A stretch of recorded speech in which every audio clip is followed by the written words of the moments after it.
आप लोग को पता है बीपीएससी TRT2 इसका एग्जाम जो है अभी होने वाला है। तो आप लोग एग्जाम का तैयारी कर रहे हैं और एग्जाम देने हर कोई जाए। बहुत सा कमेंट्स ऐसा आ रहा है कि बाद में अगर सर्टिफिकेट अमान्य हो जाएगा तो फिर एग्जाम देने क्यों जाएं, फिर हमारा जो खर्च है जाने आने का वो भी तो बर्बाद होगा। आप पहले एग्जाम दीजिए। आपको बार बार हम यही प्रेरणा देना चाहेंगे कि आप एग्जाम दीजिए, अवश्य एग्जाम दीजिए। आप ये नहीं समझ रहे हैं कि आज कौन सा नियम है, अगले दिन कौन सा नियम हो जाएगा। तो आप लोग जो है एग्जाम देने जरूर से जरूर जाइए और इसके लिए अच्छा से अच्छा तैयारी करके जाइए। दिमाग में कुछ इधर उधर का बात नहीं लाना है, तैयारी करना है, तैयारी करके जाना है।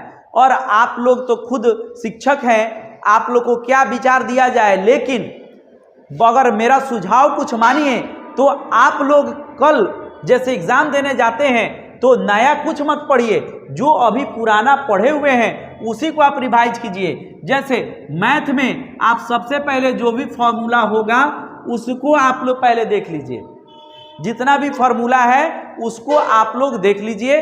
और एनसीईआरटी का जो बुक है, जब बुक समाप्त होता है तो बुक समाप्त होने के बाद जैसे साइंस में ही है तो एनसीईआरटी का जब बुक समाप्त होगा तो उसमें लिखा रहता है कि आपने क्या सीखा।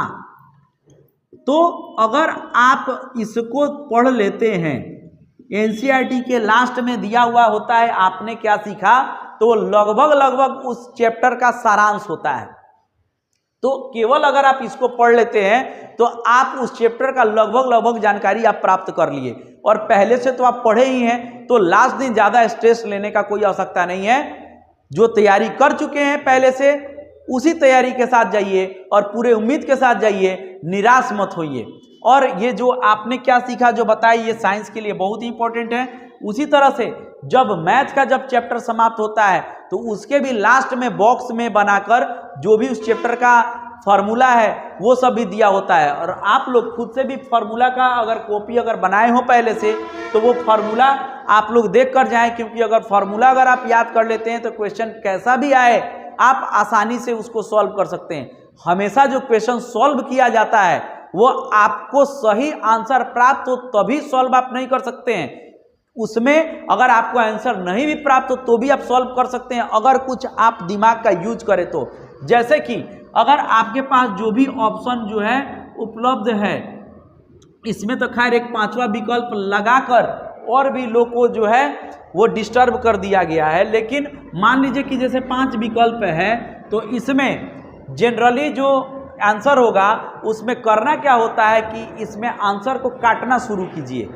जैसे कि आप कोई भी आपके पास जैसे आंसर आपके पास आ रहा है, जैसे आप में आया हुआ था कि कौन जो है क्षारीय है, पिछले बार वाले में कौन क्षारीय गुण प्रदर्शित करता है भास्मिक, तो उसमें जैसे कि सिरिका आया हुआ था।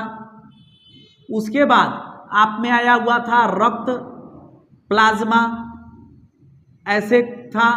और फिर इसके बाद एक और था जो भोजन का पाचन होता है, पाचन एंजाइम, इस तरह से ऑप्शन दिया हुआ था।